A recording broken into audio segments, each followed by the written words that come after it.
মানে মানুষ যে লিভ টুগেদার করে মানে একটু নেগেটিভ ভাবে বলছিল, তো আমি বললাম যে আমি নিজেই তো করেছি, তো এটা নেগেটিভ ভাবে নেওয়ার কিছু নেই। আমার কাছে কোনো আইনি নোটিশ আসেনি।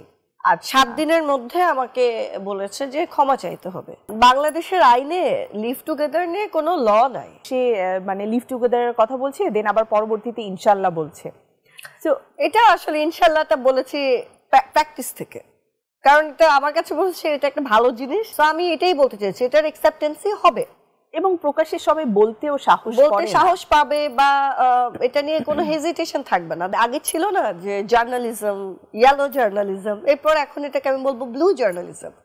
এই জার্নালিজমের টেন্ডেন্সিটাই হচ্ছে মানুষকে কতটা নেকেড করা যায়। আমার সাথে পৃথিবীর সবার কথা বলে আরাম লাগে। আমি আসলে গ্যাপ দিচ্ছি না, আমার কাছে কাজটা আসছে না। ওটিটিতে যে ট্রেন্ডটা চলছে সেটা হচ্ছে তো বেশ কিছু আজে বাজে সিনেমার অফার এসছে।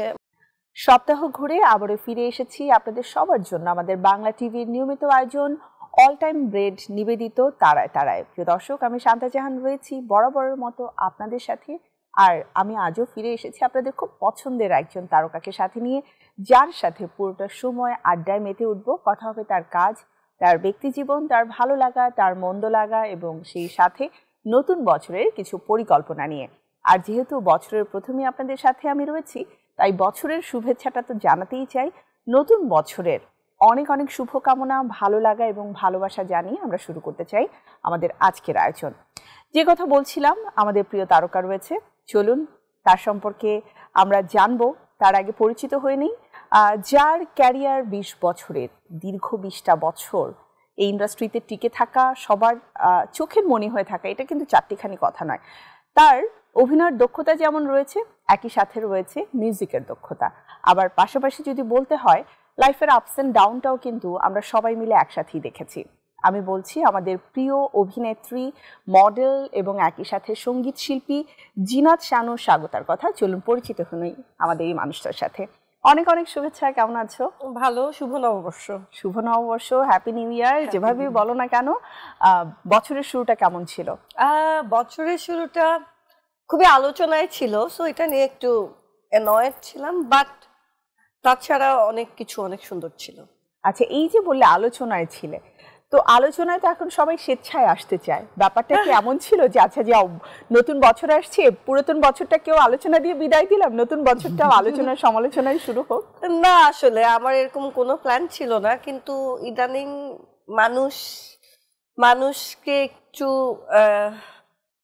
অদ্ভুতভাবে গ্লোরিফাই করে প্রেজেন্ট, মানুষ না বেসিক্যালি অনলাইন পোর্টালগুলো নিজেদের ব্যবসার স্বার্থে একটা সিম্পল বিষয়কে অনেক গ্লোরিফাই করে বা নিজেদের মতো করে সাজিয়ে নিউজ করে, এবং আমার ব্যাপারটা ওরা সাকসেসফুল হয়েছে অনেকদিন পরে। ওকে, যাই হোক, আলোচনা সমালোচনা নিয়ে তো কথা হবেই, কিন্তু তার আগে মানে যেহেতু শুরুটা করছি, সুন্দরভাবে শুরুটা করতে চাই। এই যে বললাম দীর্ঘ 20টা বছরের ক্যারিয়ার, যেটা আসলে বাংলাদেশের ইন্ডাস্ট্রিতে একটা মেয়ের জন্য খুবই টাফ। আসলেই টাফ, ঠিক আছে, 20 বছর পরেও একই রকম থাকা, এটা আরো বেশি tough. So how is it possible যে স্বাগতা ঠিক একই রকম আছে দেখতে, নাকি ক্যারিয়ারে? আমি বলবো সব দিক থেকেই। আসলে থ্যাংক ইউ একই রকম বলতে পারার জন্য, তবে আমি মনে করি আসলে একরকম নেই, এক একটা ফেজে এক এক রকম। যখন শুরু করেছি তখন তো অনেক স্ট্রাগল এবং অনেক কাজ করতে হয়েছে, কারণ নিজেকে স্ট্যাবলিশ করা বা সবাইকে চেনা, আমি তো কাউকে চিনতাম না। আমি চিনতাম আমার বাবা যেহেতু মিউজিক টিচার, সো আমি ওস্তাদ, টিচার, মিউজিক রিলেটেড বা কিছু কম্পোজারকে চিনতাম, কিন্তু ডিরেক্টর, ফিল্ম মেকার একজন দুজনকে হয়তো আমার বাবার বন্ধু হিসেবে চিনতাম, কিন্তু পুরো ইন্ডাস্ট্রির সিনারিওটা আমার কাছে অতটা পরিষ্কার ছিল না। তো ওটা বুঝে বুঝে কাজ করতে করতে তারপর যখন একটা সময় সাকসেস আসলো, শুরু থেকে সামহাও আমার একটা সাকসেস ছিল, এটা বলবো উপরওয়ালার আশীর্বাদ আমার প্রতি। আমি একটু অ্যাড করতে চাই এটার সাথে, অ্যাকচুয়ালি তুমি যে সময়টাতে শুরু করেছো সেই সময়টা পর্যন্ত মানুষ একটা ভালো কাজ কেউ করলে তাকে চেনার চেষ্টা করতো, অ্যাপ্রিশিয়েট করতো, জানার চেষ্টা করতো যে হ্যাঁ নতুন একজন কেউ এসেছে। শুরুতে আমার যেটা মনে হচ্ছিল, প্রথমে তো আমি সেলিব্রিটি হতে চাইনি। প্রথমে আমি মাত্র এইচএসসি পাস করে ইউনিভার্সিটি ভর্তি হচ্ছে, আমার বাবা আমাকে স্ট্যানফোর্ড ইউনিভার্সিটিতে ফিল্ম ডিপার্টমেন্টে ভর্তি করলো, কারণ আমি এই মিডিয়া ইন্ডাস্ট্রি মানে আর্ট রিলেটেড কিছুতে পড়তে চাই। ছবি তো আমি আঁকতে পারি না। আবার রবীন্দ্রভারতী বিশ্ববিদ্যালয়ে আমাকে মিউজিক ডিপার্টমেন্টে বঙ্গীয় সঙ্গীত পরিষদের আন্ডারে আমাকে ভর্তি করলো। সেই দুটোই ছিল আমার আসলে শেখার একটা, মানে শিখে তারপর কিছু হব। কিন্তু ওই দুটোর সাথে সাথে আমার ক্যারিয়ারটা আমার কাছে চলে এসেছিল, এবং এই ক্যারিয়ার প্ল্যানে আমি যে অভিনয় করব এটা আমার মাথাতেই ছিল না। যদিও ছোটবেলায় আমি 4টা সিনেমা করেছি, এটা বাবা আমার শখে অনেকেই করে, তো এটা কখনোই আমি ভাবিনি যে আমি অভিনেত্রী হব। তো তারপর যখন আমি দেখলাম আমি যেটাই করছি সেটাই মানুষ অ্যাপ্রিসিয়েট করছে, তখন আমি ভেবেছিলাম যে আমি আসলে বাংলাদেশের প্রতিটা সেক্টরে, যেহেতু আমি পারি কাজগুলো, আমি প্রতিটা সেক্টরে প্রতিটা মানুষের কাছে পৌঁছাবো। তো শুরুর দিকে টার্গেটটা এরকম ছিল, যেমন তখন যারা ইয়াং জেনারেশন, তখন তো সবাই ব্যাগি ট্যাগি পড়তো, সো ওই ব্যাগি জেনারেশন যেটা, ওদের কাছে আসলে আমার নাটক দিয়ে পৌঁছানোর কোনো উপায় ছিল না। ওদের কাছে আমি, আমার একটা রক ব্যান্ড ছিল, সো আমি আমার রক ব্যান্ডের কারণে আন্ডারগ্রাউন্ড কনসার্ট এই সেইগুলোর কারণে ওদের কাছে পৌঁছাতে পেরেছিলাম। তারপরে মান্না ভাইয়ের সাথে কমার্শিয়াল সিনেমা করেছিলাম, ওইটার কারণে একদম ম্যাস অডিয়েন্স যারা নাটক দেখে না, যারা মুভির দর্শক, তাদের কাছে পৌঁছাতে পেরেছিলাম। আর বাংলাদেশের মধ্যবিত্ত রক্ষণশীল পরিবারের কাছে আসলে নাটকের মাধ্যমে পৌঁছাতে পেরেছিলাম। তারপর আমি চিন্তা করলাম যে আমাকে তো বয়স্করা চিনে না, তো এটা কিভাবে করতে পারি। তখন আমার কাছে অফার আসলো, আমি সামহাও আমি যেটা ভাবছিলাম ওই রকমই একটা জিনিস আল্লাহ আমার কাছে পাঠিয়ে দিচ্ছিল। তো তখন আমি সিনেবিট সাদা কালো নামে একটা প্রোগ্রাম হোস্টিং করা শুরু করি। তো সাদা কালো সিনেমার গান, তো যত বয়স্ক মানুষ আছে তারা তখন ওই সিনেমার গানগুলো দেখতো, তো তখন তারাও আমাকে চিনে গেল। তো এই প্রথম দিকে আসলে ব্যাপারটা এরকমই ছিল। আচ্ছা, তো এই যে একজন আর্টিস্টের সবগুলো প্ল্যাটফর্মে কাজ করার যে একটা আকাঙ্ক্ষা বা একটা স্পৃহা, এবং সে চাইলে যে করতেও পারে, এটা তুমি করে দেখিয়েছো। তো ওই সময়টাতে তোমাকে কি কেউ বলেনি যে দেখো তুমি নাটক করছো, তার সাথে গান করছো, তোমাকে হয়তো কেউ নাটকে চিনবে না, অথবা গানের মানুষরা কি বলেনি যে যে কোনো একটাই তুমি ধরো ভালোভাবে? কারণ আমাদের দেশে এই ট্রেন্ডটা তো খুব আছে, কেউ যখন একটা পথে হাঁটে তখন তাকে মানে উপদেশ দেওয়ার মানুষের সংখ্যা অনেক বেড়ে যায়। প্রত্যেকে বলেছে, আমার গানের টিচাররা অভিমান করে আমার সাথে কথা বলেনি, বিকজ আমি অনেক ভালো গাইতাম একটা সময়। তো তারা কথা বলতো না যে আমি গান ছেড়ে দিলাম। তারপরে নাটকের ওরা বলতে যে তুমি এত কিছু করো, তুমি সিনেমা করতে করতে নাটক করতেছো কেন, তোমারে তো সিনেমায় নিব না, তারপর আবার সিনেমা করতে করতে কেন তুমি নাটক করছো, মানে সবার একটা ওপিনিয়ন ছিল। কিন্তু আমার কথা হচ্ছে আই ক্যান ডু ইট, মানে আমি কমার্শিয়াল সিনেমাতে অভিনয় করতে পারছি, আমি আর্ট সিনেমাতে অভিনয় করতে পারছি। আর সবচেয়ে বড় কথা, আমি যখন ফিল্ম মেকিং এ ভর্তি হলাম, এই বিভিন্ন ফরম্যাট, যেমন 16mm camera, 8mm camera, 35 camera, digital format, এগুলো সম্বন্ধে আমি যখন জানা শুরু করলাম, এবং আমি দেখলাম যে I have all the opportunities explore করার জন্য। আমি যে খালি পড়ছি তা না, আমি চাইলে প্রতিটাতে গিয়ে কাজও করতে পারছি এবং দেখতে পাচ্ছি, মানে আমি কাজ করতে গিয়ে তো আমি অবজার্ভ করতে পারি। তো যখন এই অপরচুনিটি এসছে তখন আমি চিন্তা করলাম ইটস মাই লাইফ, আমি এটাকে যেভাবে পরিচালনা করবো এটা এভাবেই থাকবে, কি যাবে আমার কাছ থেকে, আমার কাজ তো কেউ করে দিবে না, আমার নিজেরই পরিশ্রম করতে হবে, আমি একটু পরিশ্রম বেশি করি। আচ্ছা, এই যে বললে তুমি এক্সপ্লোর করার জন্য আসলে অনেক কিছু করেছো, যে কথাটা বলছিলাম যে সবাই বলে যে তাহলে তো কোনো একটা নির্দিষ্ট প্ল্যাটফর্ম তোমার হলো না, কারা আসলে তোমার অডিয়েন্স? এটা নিয়ে কি কখনো ডিপ্রেসড, কখনো ফ্রাস্ট্রেটেড হয়েছো? মাঝে মাঝে হয়েছি, আবার সেই ফ্রাস্ট্রেশন কেটে গিয়েছে। কেন বলি তোমাকে, ধরো আমি সিনেমা করতে গেছি, ওখানে তো একটা সিন্ডিকেট, ধরো তোমাকে কিছু শর্ত দিবে, এদের সাথে মিশতে হবে, এটা না হলে এটা হবে না, ওটা না হলে ওটা হবে না। আমি তখন ওইখান থেকে ধরো আরেকটা জায়গায় শুরু করেছো, তখন মানে একটু অন্যরকম তখন, তখন বেসিক্যালি কাট পিস মুভিও হতো, রাইট? তো এবং অনেক সিনিয়ররা কাজ করতো, মানে আমার সাথে কমিউনিকেশন গ্যাপ হচ্ছিল। আমি ওই সময়টাতে জেনারেশনটা এমন ছিল, হয় খুব আগের জেনারেশন অথবা নতুন একদম আমরা শুরু করেছি। আর আমি ধরো বড় হয়েছি বেলি রোডে, আমার জন্ম বেড়ে ওঠা, তো ধরো যারা একটু ঢাকার বাইরে বা যারা একটু ব্যাকডেটেড মেন্টালিটি, তাদের সাথে আমার কমিউনিকেশনে আসলে ঝামেলা হচ্ছিল। প্লাস আমি একটা রক ব্যান্ডের ভোকাল, সো এগুলো মিলে মাঝে মাঝে ঝামেলা হতোই। তারপরেও মানুষ এক এক রকম, এটা আমি বুঝে গেছিলাম তখনই। কিন্তু ধরো উপস্থাপনা করছি, ওখানেও ধরো কয়েকজন মিলে আমাকে একটু পিছানোর চেষ্টা করছে, বা ধরো নাটকেও। সো আমি এটা অ্যাকচুয়ালি সব জায়গাতেই আছে, আর to overcome it with your work actually, ঠিক আছে? সেই জন্য আমি ধরো তুমি আমাকে নাটকে আটকাচ্ছো, আমি সিনেমা করে ফেললাম। সিনেমায় আটকাচ্ছো, আমি যখন তুমি অ্যাক্টিভ, যখন ইউ ক্যান ওয়ার্ক, মানে তুমি কাজটা জানো, এটা যখন সবাই জানে আর তুমি তাদেরকে ঝামেলায় ফেলবে না, সবচেয়ে বড় কথা।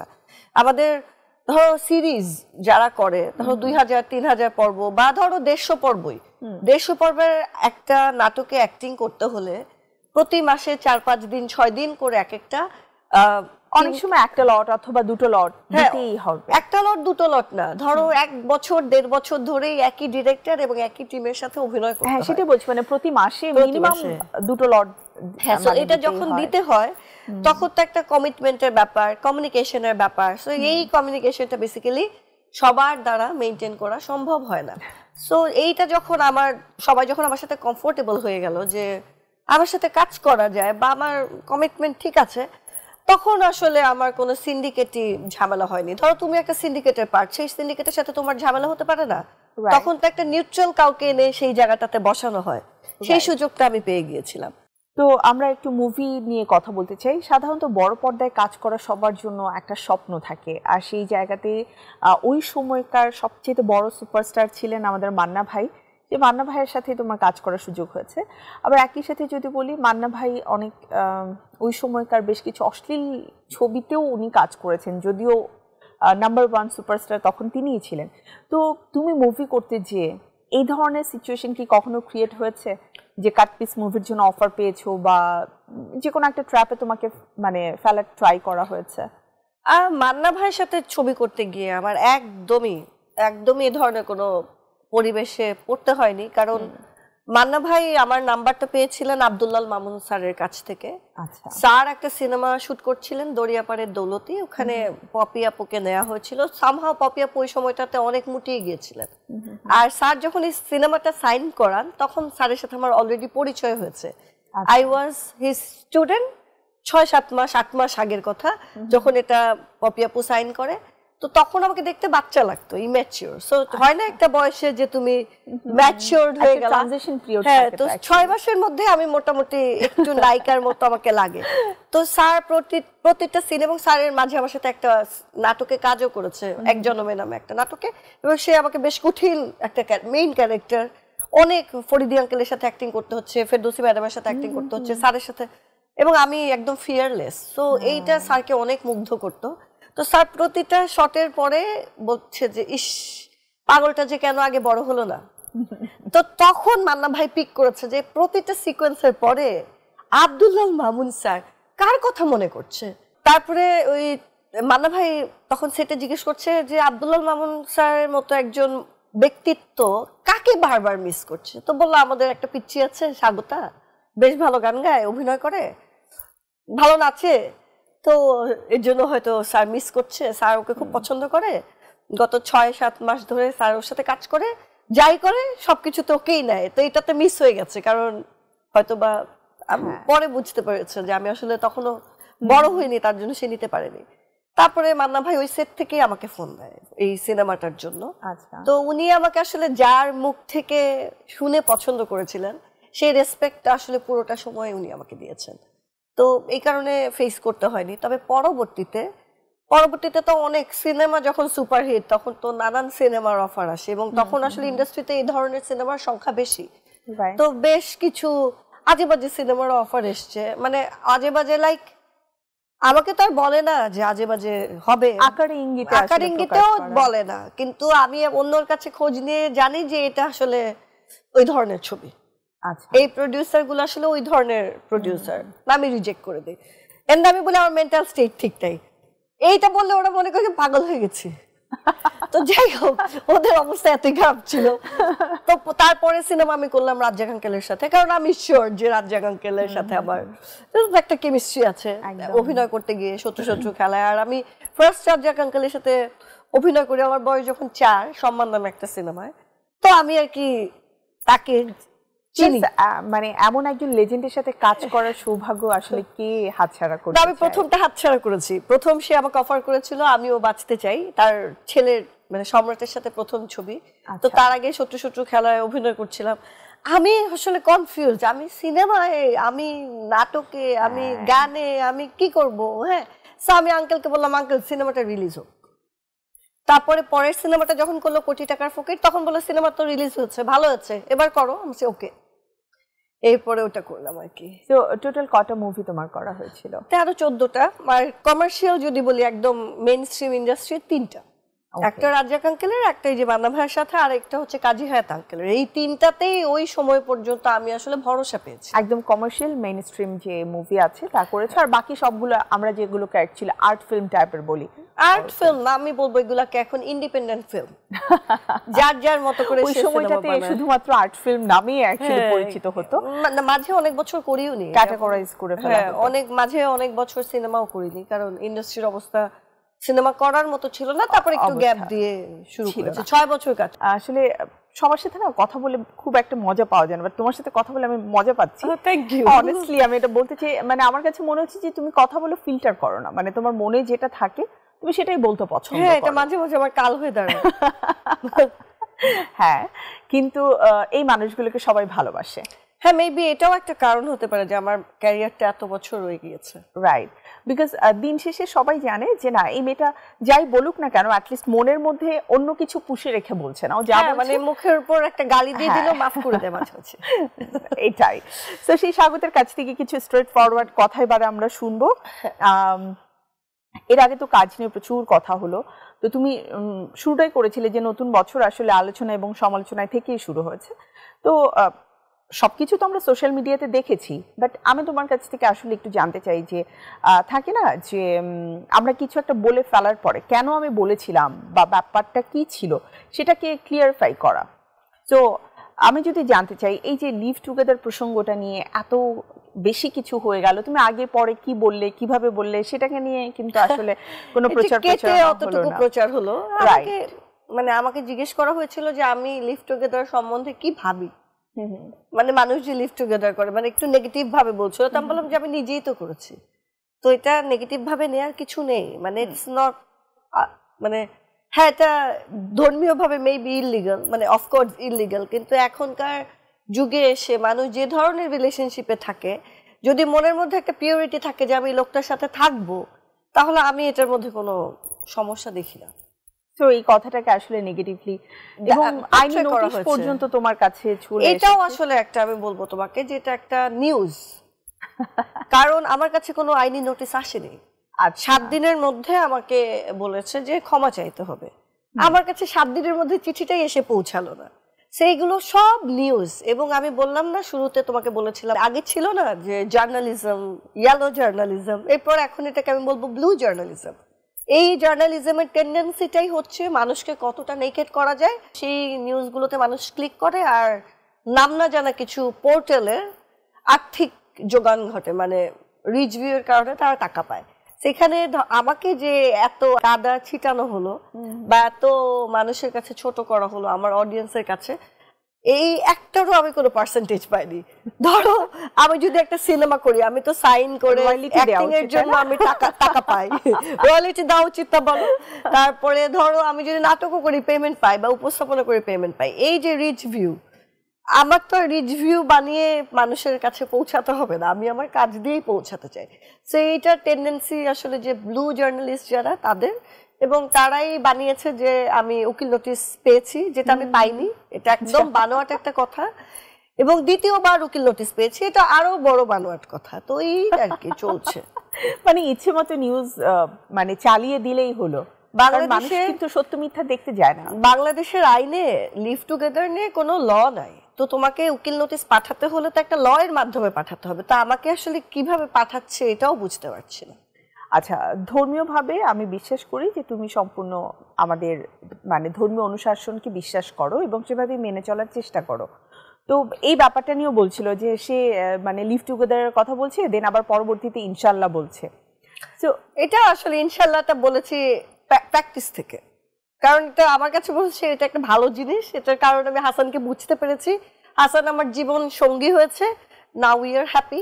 সো সবাই বুঝে, যদি কেউ চায় যে আমি আমার পার্টনারটাকে বুঝে নিব, সেটা হয়তো সমাজ মেনে নিবে। সমাজ মেনে নেওয়ার কাহিনী না, কিন্তু এখানে সমাজ কিন্তু অলরেডি সমাজে ঘটনা ঘটছে, কিন্তু আমরা এটা প্রকাশ্যে অ্যাকসেপ্ট করতে পারছি না। সো আমি এটাই বলতে চাইছি, এটার অ্যাকসেপ্টেন্সি হবে এবং প্রকাশ্যে সবাই বলতেও সাহস পাবে, বা এটা নিয়ে কোনো হেজিটেশন থাকবে না। ধরো তুমি একটা মানুষের সাথে লিভিং রিলেশনশিপে আছো, সো তাকে তুমি চার দেয়ালের এক ছাদের নিচে তুমি চিনতে পারছো সে মানুষটা কিরকম, সে কিভাবে ঘুমায়, সে ঘুমানোর সময় নাক ডাকায় কি ডাকে না, সে আসলে ফিনান্সিয়ালি অন্যদের সাথে কিরকম, টাকা পয়সা মানুষকে দেয় কি দেয় না, কমিটমেন্ট রাখে কিনা, সে টয়লেট কিভাবে ব্যবহার করে, ফ্ল্যাশ করে কি করে না, বা তার আদার সে মিথ্যা কথা বলে নাকি, ধরো সে A to G অ্যাকচুয়ালি সব জানতে পারলা, কিন্তু তুমি তার সাথে সোশ্যালি কোথাও গেলা না।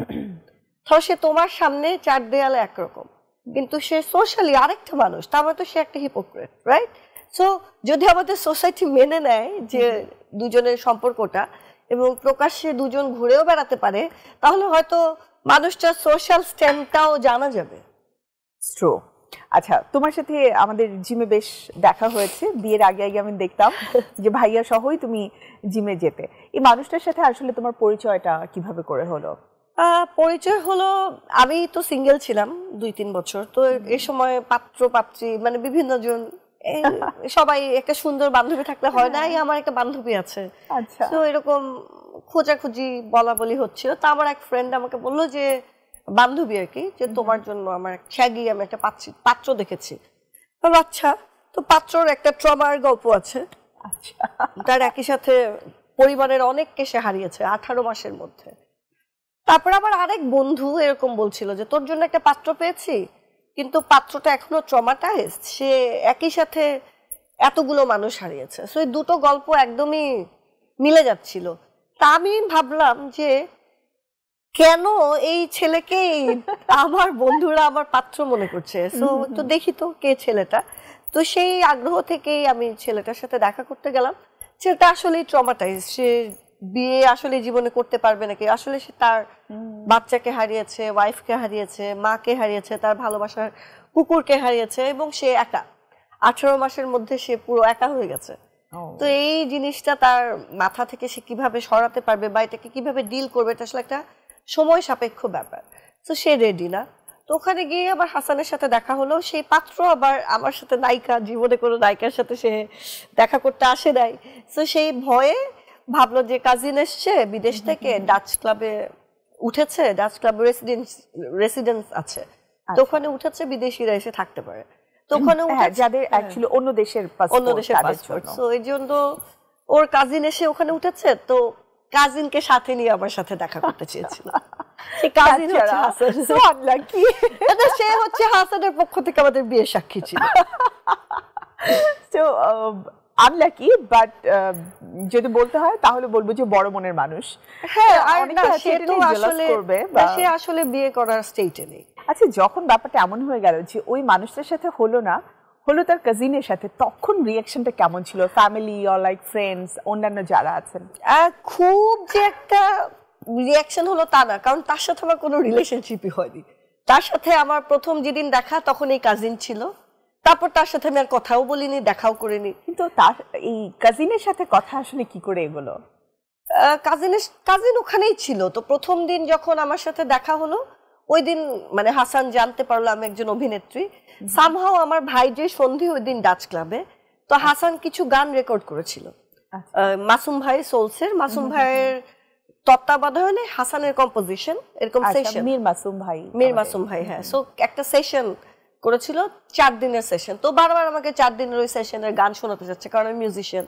আর একটা টেইলর গিটারটা নিয়ে এসে আমাকে বলতেছে, গিটারটা বাজিয়ে দেখেন তো, how's the guitar. So I am good.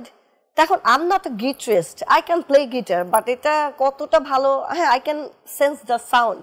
তো তারপর দেখি হঠাৎ সন্ধি, আমি বাজছি, হ্যাঁ সন্ধি গিটারটা দেখো তো কেমন। তারপর সন্ধি গিটারটা বাজিয়ে আবার কয়েকটা গানও গাইলো।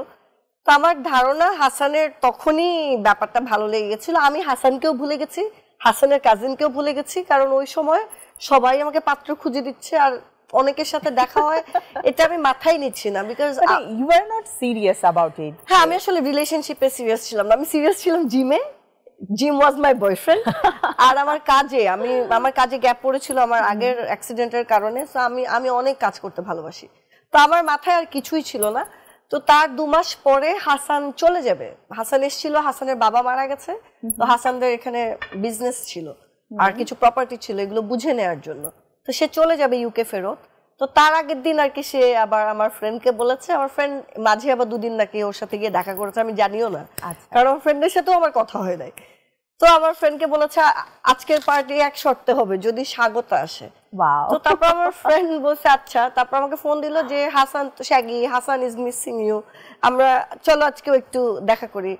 তা আমি বললাম যে আমি তো জিমে, আমার বয়ফ্রেন্ডের কাছে, সো আমি জিমটা শেষ করতে হবে, তারপর জিম সেরে গেলাম, গিয়ে আর কি সেকেন্ড টাইম দেখা হলো। ওই দিনও আসলে আমার আর হাসানের এই ধরনের কোনো কথা হয় না, কারণ পাত্র ওয়াজ দেয়ার অলসো, মানে হাসানের কাজিন ছিল। তারপর আমি একটা জিনিস ফেলে আসছিলাম, ওইটা আনতে গেলাম পরের দিন। ওই দিন আসলে অনেকক্ষণ কথা হয়, তখন হাসান বারবার বলছিল যে I am very comfortable with you.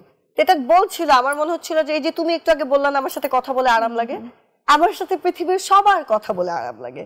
তো আমি ভাবলাম যে হ্যাঁ ফাইন, আমার সাথে তো কথা বলে আরামই লাগবে। তারপরের দিন থেকে সে ইউকে চলে যাওয়া, মানে সে ট্রানজিটে ফোন দিয়েছে, প্লেন থেকে ডেটা কিনে ফোন দিয়েছে। অ্যাকচুয়ালি থার্ড মিটিংটা অ্যাকচুয়ালি তোমাদের জন্য ছিল, হচ্ছে নকিং পয়েন্ট। হ্যাঁ, আমার জন্য না, তখনও আমার জন্য না, বিকজ আমার মনে হচ্ছিল একটা বড় লোকের আজেরা পোলা, এত মোটা একটা বাংলাদেশ সম্পর্কে বোঝে না, কিছু বোঝে না, এত মোটা একটা বই নিয়ে বসে আছে, how to deal with the trauma. আমি বলি শিট, আমি নিজে এত কষ্টের ট্রমা থেকে বেরোচ্ছি, এই ট্রমার বই পড়ে। তো তারপর যখন ইউকে ফেরত গেল, যাওয়ার পরে ওর লাইফ আমাকে দেখাচ্ছে, ওর ইন্টারেস্ট বলছে, তখন দেখলাম যে ও মাই গড, এত এডুকেটেড একটা ছেলে, আমি তো এর আগে অত খেয়ালও করিনি। প্লাস আমরা দুজন দুই ভাষায় কথা বলছি, বাট আমরা দুজন একই রকম মানুষ। আমি যেরকম ট্রান্সপারেন্ট, হাসান ট্রান্সপারেন্ট। এত সত্যি কথা মানুষ কিভাবে বলে, মানে হাসানও অবাক হতো, আমিও অবাক হতাম যে ফাইন, আমি তো আমার একটা মিরর পেয়ে গেছি। এরকম ধরো 27 দিনের মতো কথা হলো, তারপরে হাসান চলে এসছে। আমি ওকে বলেছিলাম যে আমি বাংলাদেশে থাকতে চাই, তো ও চলে এসছে। ওয়াও, সো জাস্ট তোমার জন্য সে চলে এসেছে এবং এখানে একসাথে তোমরা একটা সময় আমার জন্য চলে এসেছে। আবার ধরো ওর বিজনেসও ছিল এখানে, মানে সবকিছু মিলিয়ে, বাট একটা রিজন তো থাকতে হয়। হাসান আমাকে বলে আমি কোনোদিন ভাবিনি আমি বাংলাদেশি মেয়ে বিয়ে করবো। So sweet. মানে আমি তো ভাইয়াকে দেখেছি, এন্ড যখন তোমরা জিম করতে বিয়ের আগে আমরা অলমোস্ট সবাই জানতাম যে হ্যাঁ তার সাথে তোমার বিয়ে অলমোস্ট কনফার্ম, আমরা অল্প কিছুদিনের মধ্যেই দেখবো। তো এই যে বিয়েটা হয়ে গেল এবং তোমরা আলহামদুলিল্লাহ এখন ভালো আছো, তার পরবর্তীতে এসে আসলে এই যে এই ধরনের ডিজাস্টার নতুন করে আলোচনায় আসে, তখন হওয়া উচিত ছিল, রাইট? এটা কি হাসান ভাইকে কোনোভাবে পোক করেছে, অর লাইক পিসড অফ করেছে? হাসান তো ফার্স্টে বলছে ইটস নট, হাসান তো ব্রিটিশ, ওর কালচারে তো it's not a big deal. তারপরে ও যখন বুঝলো এটা বিগ ডিল, তখন ও বলছে I love you, you are so funny. Okay, I think you both are funny. Okay, এবারে বলো, তুমি কাইজারে অভিনয় করেছো, খুব ভালো একটা রেসপন্স পেয়েছো, বিকজ তার আগে তোমার গ্যাপ ছিল, মাঝে মাঝেই তোমাকে আমরা মানে মিস করেছি, অ্যাক্টিং এ নিয়মিত ছিলে না, কিন্তু কাইজারে এত ভালো রেসপন্স পাওয়ার পরে আবার কেন গ্যাপ দিচ্ছ, নাকি ভালো কাজের অপেক্ষায় আছো? আমি আসলে গ্যাপ দিচ্ছি না, আমার কাছে কাজটা আসছে না। আর কাইজার ওয়াজ আ ওটিটি কন্টেন্ট, তো ওটিটিতে আমার গ্যাপ ছিল, কিন্তু তারপরে আমার দেয়ালের দেশ নামে একটা সিনেমা রিলিজ হয়েছে, অসম্ভব নামে একটা সিনেমা রিলিজ হয়েছে ওই একই সময়ে, বা ম্যাজিক বাউলিয়ানা টিভিতে দেখাচ্ছিল, কিন্তু ওটিটিতে কাজ হয়নি এখনো। তো আমি ওটিটিতে আসলে এখনো আমি বলবো যে কাইজারও আসলে আমার যোগ্য কাজ ছিল না। আমার যেহেতু ওটিটিতে কাজ হচ্ছিল না, এই কারণে আমি ভাবলাম যে আমি একটু করেই ফেলি, যে আমার তো একটা অ্যাপিয়ারেন্স দরকার। এর আগে যখন বাংলাদেশের প্রথম হইচই আসে, তখন 5 ফোড়ন নামে একটা প্রজেক্ট করেছিল, ওখানে আমি গিয়াসউদ্দিন সেলিমের ডিরেকশনে একটা কাজ করেছিলাম। তারপরে আবার কি জানি হলো, গ্যাপ হয়ে গেল, গ্যাপ হয়ে গিয়ে আমার আসলে এখনো ওটিটিতে আমার করার মতো কাজ আসেনি, এটা I must say.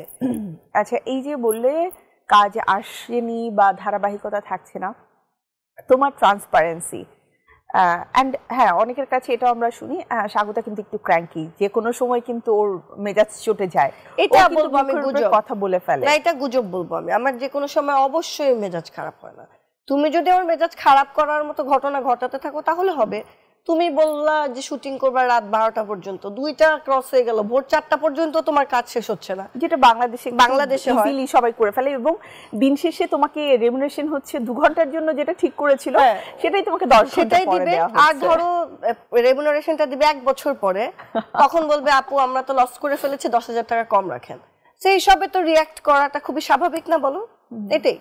Okay, so actually react করছো বা সত্যি কথাটা বলে দিচ্ছ, এটার জন্য পরবর্তীতে কিন্তু অ্যাকচুয়ালি সাফার করতে হয় না? আসলে এটার জন্য সাফার করতে হয় না। আমার মনে হয় যে এখন ওটিটিতে যে ট্রেন্ডটা চলছে সেটা হচ্ছে কিছু আর্টিস্ট কাজ করছে এবং বাকি আর্টিস্টরা কাজই করছে না। এটা কি সিন্ডিকেট প্রথার জন্য হচ্ছে?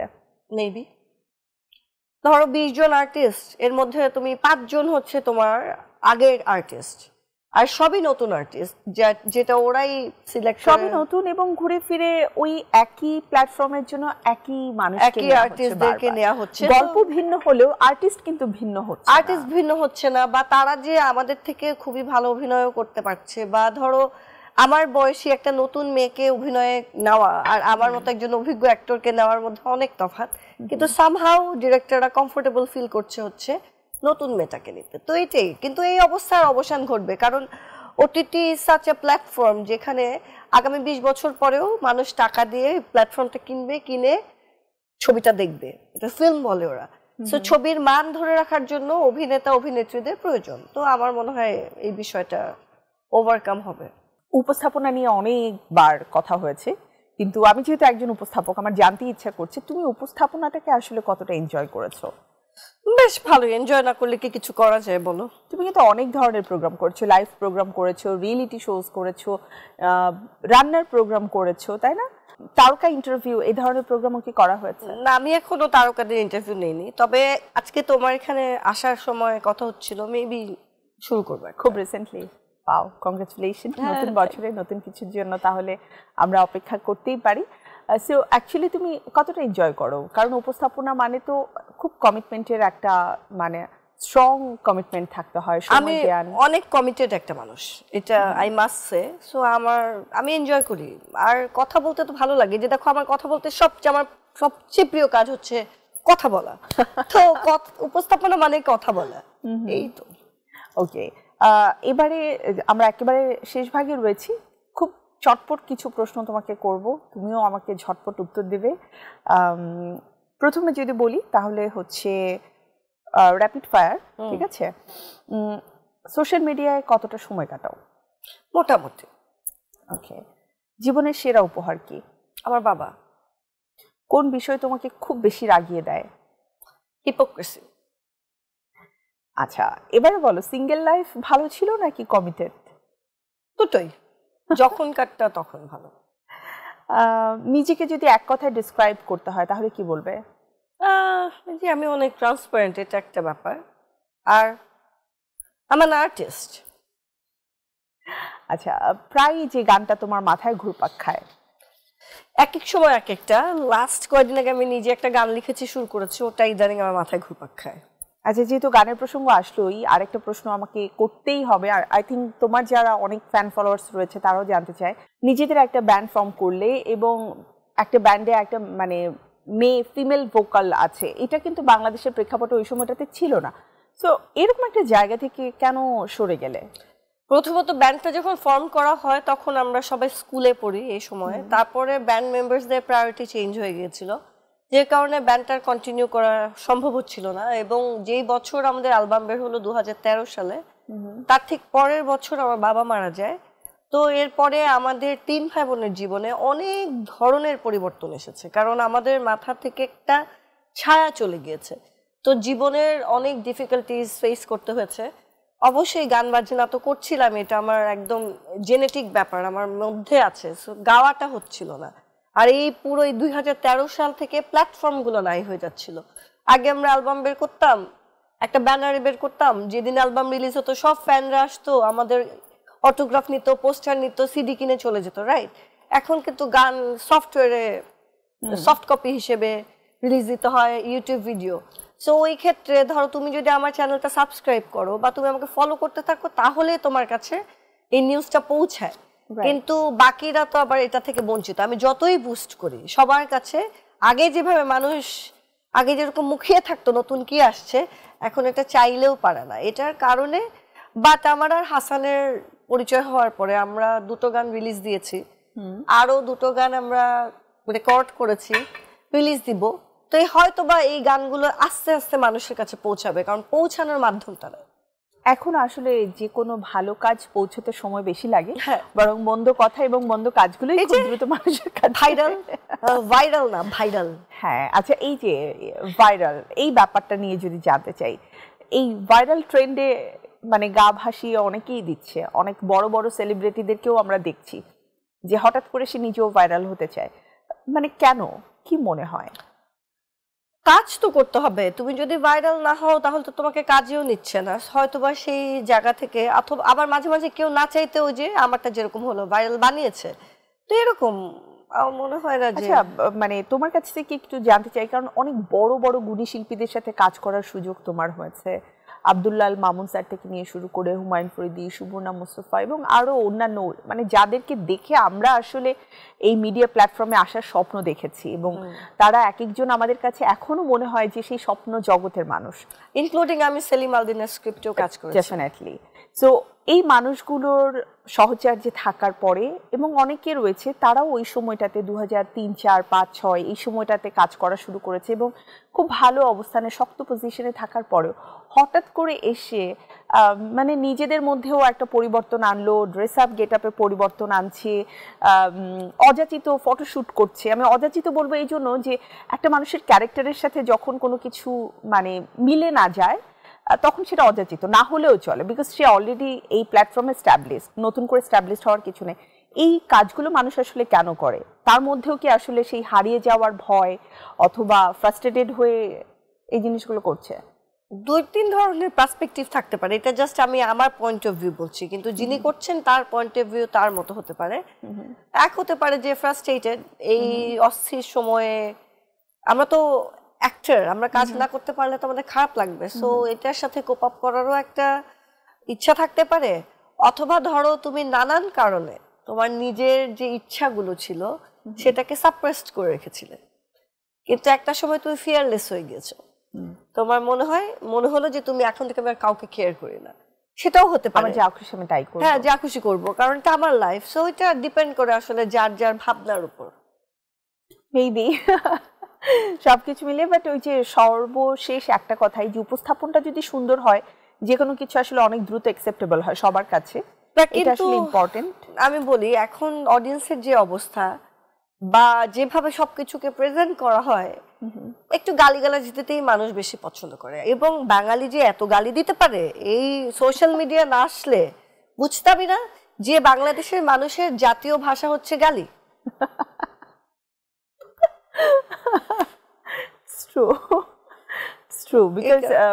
তুমি দেখবে পজিটিভ কথা তো খুবই কম আসে, নেগেটিভ কথা বেশি। কেউ প্রশংসা করে না, কারো প্রশংসা করে না। আমার ধারণা বাংলাদেশে যদি একটা মহা সুফি মহিলা, বিশেষ করে মহিলাদের ক্ষেত্রে সুফি মহিলা কাভার্ড অবস্থায় কিছু বলে সত্যি কথা বা উচিত কথা, তাকেও গালি দিবে। গালি তো দেবে তার মানে পূর্বপুরুষ থেকে নিয়ে শুরু করে সে কেন সুফি হলো সেটাও মানে বানোয়াট ভাবে বলবে। রাইট। তো এবারে ঝটপট কিছু প্রশ্নের উত্তর দাও আবারও। 3টি অ্যানিমাল সাউন্ড যেটা তোমার পছন্দ অথবা বিরক্ত করে তোমাকে। Animal sound? হ্যাঁ, আমার তো কুকুর আছে, আমার ছোট কুকুর লাকি, দেশি কুকুর, খালি আউ আউ করে, আমি খুব ভালোবাসি। আচ্ছা, তার মানে দেশি তোমার পছন্দ? এখন তো অবশ্যই, কারণ আমার I love Lucky. Okay, and আরেকটা? বিড়াল সাউন্ড করো, মিয়াও। আর আমার বিড়াল আছে, ওরা আমাকে মা ডাকে ভাবে, মা মা মা। সিরিয়াসলি? ও মাই গড, বিড়াল কিন্তু খুবই কিউট হয়, এন্ড ওদেরকে ডাকলে তো ওরা আবার রেসপন্স করে, কাছে আসে। তবে বিড়ালের থেকে কুকুর বেশি আমার মনে হয় যে স্বার্থহীন ভাবে ভালোবাসে। আমার যে বড় কুকুর আরিয়া, ও যেভাবে আমার দিকে তাকিয়ে থাকে, ও জার্মান শেপার্ড, মানে এত অবসেসড ভাবে পৃথিবীতে কেউ আমার দিকে তাকিয়ে থাকে না। আমি আরিয়াকে বলি যে, হাসানও আমার দিকে অনেক তাকিয়ে থাকে, কিন্তু হাসানকে বলি তুই আরিয়াকে ক্রস করতে পারিস না। ওকে, এবারে বলো যে রেগে গেলে যে 3টা জিনিস তুমি করো। রেগে গেলে 3টা জিনিস হ্যাঁ 3টাই বলা ভালো, কারণ এক এক সময় এক একটা করি। এক হচ্ছে চিৎকার করি। আচ্ছা, অনেক জোরে জোরে? অনেক জোরে জোরে। এটা ধরো ইনস্ট্যান্ট রেগে যাওয়ার রিয়াকশন। আর ধরো যার প্রতি আমার অনেক ভালোবাসা, সে যদি আমাকে রাগিয়ে দেয় তাহলে আমি আসলে চুপ করে থাকি, আমি আর সেখানে যাই না, শেষ। ওকে। আর তোমাকে যদি আমি অনেক ভালোবাসি বা তোমাকে আমি রেসপেক্ট করি, তুমি যদি আমার সাথে কোনো 2 নাম্বারই করো, এটার কোনো রিয়াকশন তুমি আমার কাছ থেকে পাবা না, কিন্তু তুমি আর কোনোদিন আমাকে দেখতে পাবা না। ওকে। আরেকটা? আর কোনো রিয়াকশন নেই। মারো রেগে গেলে? কখনো কাউকে মারতে ইচ্ছা করা হয় না যে এর উপরে আমার অনেক অধিকার, ওকে আমি অনেক ভালোবাসি, ও কেন আমার সাথে এরকম করলো? ও যে অধিকার যার সাথে বেশি, তার সাথে আমি আর কথাই বলি না। মানে শকড হয়ে যাও একদম? শক্ত হই না, আমার মনে হয় যে আমি ভুল জায়গায় সময় দিয়েছি। না মানে শক্ত না, মানে শকড হয়ে যাও যে ও আমার সাথে এরকম করতে পারলো। শক্ত হই না, মানে এখন তো জীবনের অনেকখানি সময় কাটিয়ে ফেলেছি, এখন আমাকে কোনো কিছুই শক্ত করে না। মানুষ এমনই। সো আমি কাকে আমার এনার্জি দিব, আমার এফোর্ট দিব, সেটা আমার বুঝে দিতে হবে। ওকে। আমি একটা সময়ে ধরো এমনও সময় গেছে, আমি নিজে গাড়ি চালিয়ে পুরান ঢাকায় এক অ্যাসিস্ট্যান্ট ডিরেক্টরের বাবা মারা গেছে, তার সাথে দেখা করতে চলে গেছি তাকে সান্ত্বনা দেওয়ার জন্য। কিন্তু যখন আমার খারাপ সময় গেছে, সে অ্যাসিস্ট্যান্ট ডিরেক্টর আমার সাথে পার্ট মারে, সো আমি তাকে চিনলাম।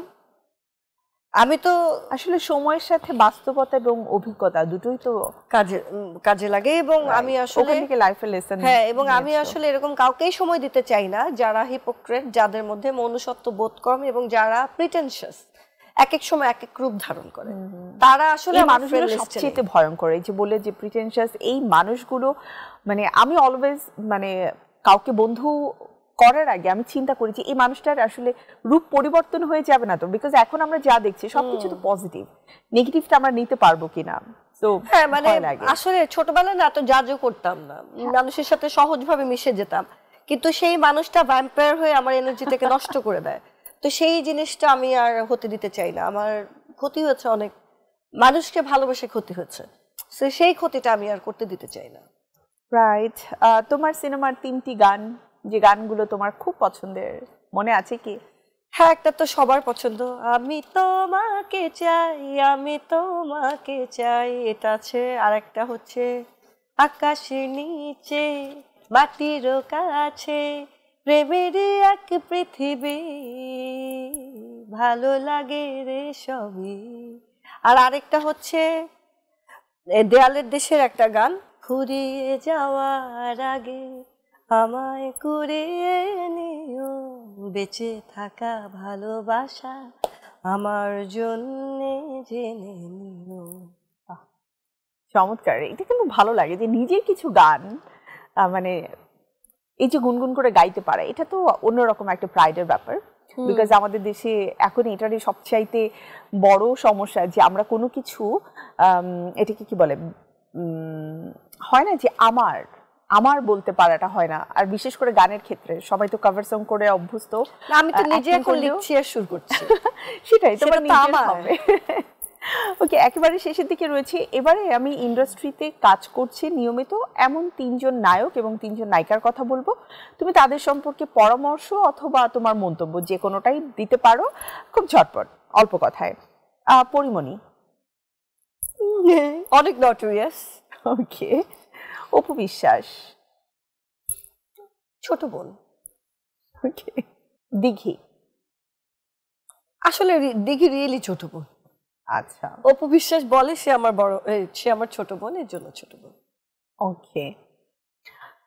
এবারে নায়ক Shariful Raj. Very good actor.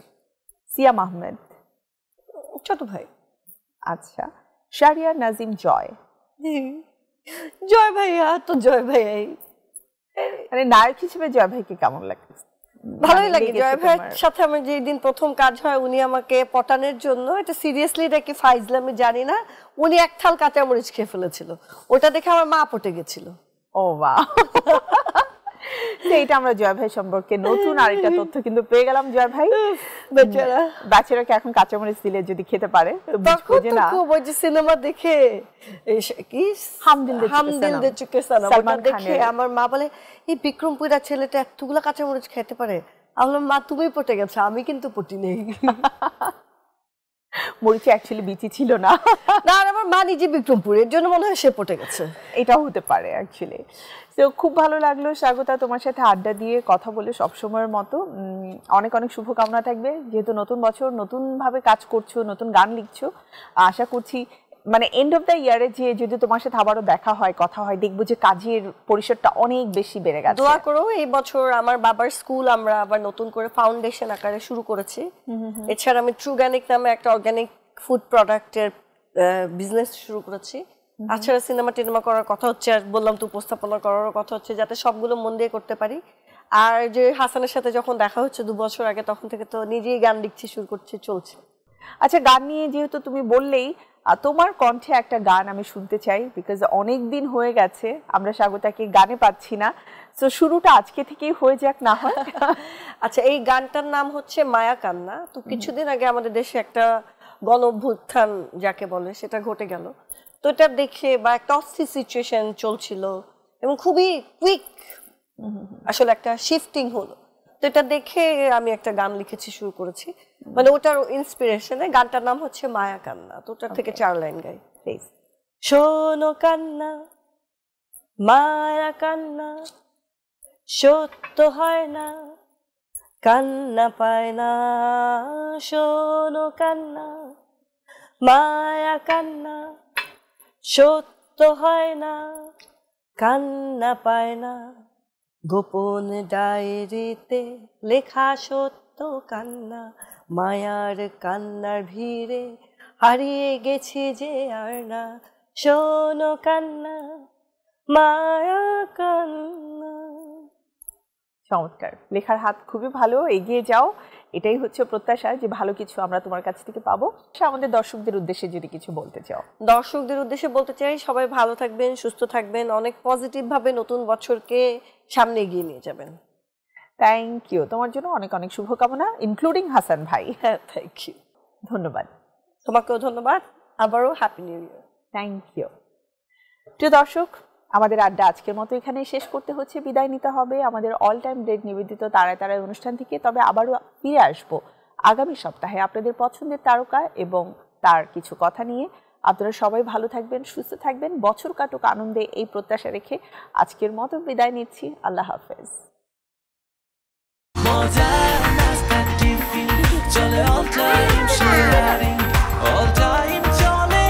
Tiffin টাইমে মজাদার আয়োজন মানে অল টাইম ব্রেড।